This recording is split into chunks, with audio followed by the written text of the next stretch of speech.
In terms of share price, I think it was a common theme around all the questions.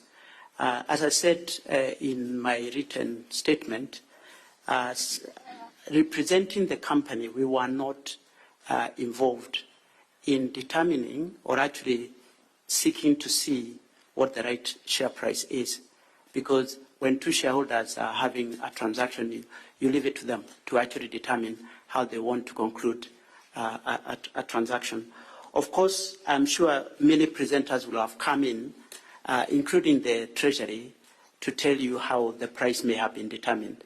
And my understanding is the price was determined based on the average trading price in the past 6 months, because Safaricom PLC is a listed business, and therefore the most representative price is usually the listed price that you see on the stock exchange.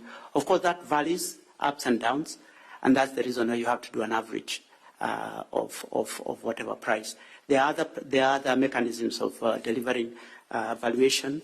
We were not privy to what mechanisms were determined, but we are aware that there's a professional advisor that was used to be able to determine what was the best mechanism. Certainly, the price that is been offered to the government is higher than the average price, and there's a clear premium. I think one of the members asked, honourable members asked, what do Vodacom know if they are paying a price premium? I wouldn't answer that. But having run a company of this size, investors will look and see how they want to look at the value of a company. Clearly, Vodacom and government are significant shareholders, so they will look beyond just the dividends that they earn from the shares in terms of what their interests in the company are in determining what price to go after. But certainly, in the end, it was a decision between the two shareholders to come up with the price of 34, and we would be happy to give you any further information that you might require.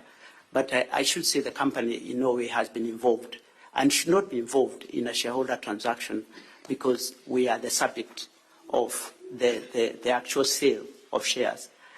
So we would not necessarily be involved. We do have our own view about how the company should be valued, and we communicate with investors because it's a listed business every time we announce our results at full year and also half year. And our investors, when you look at all what is called analysts' valuations, there's a consensus that they come up with. And that's something that we would be happy to provide to this committee to see what the analysts' consensus is, because they use various methods, including discounted cash flows, various methods to arrive at the price, and also they forecast into the future, depending on the management information that they have received.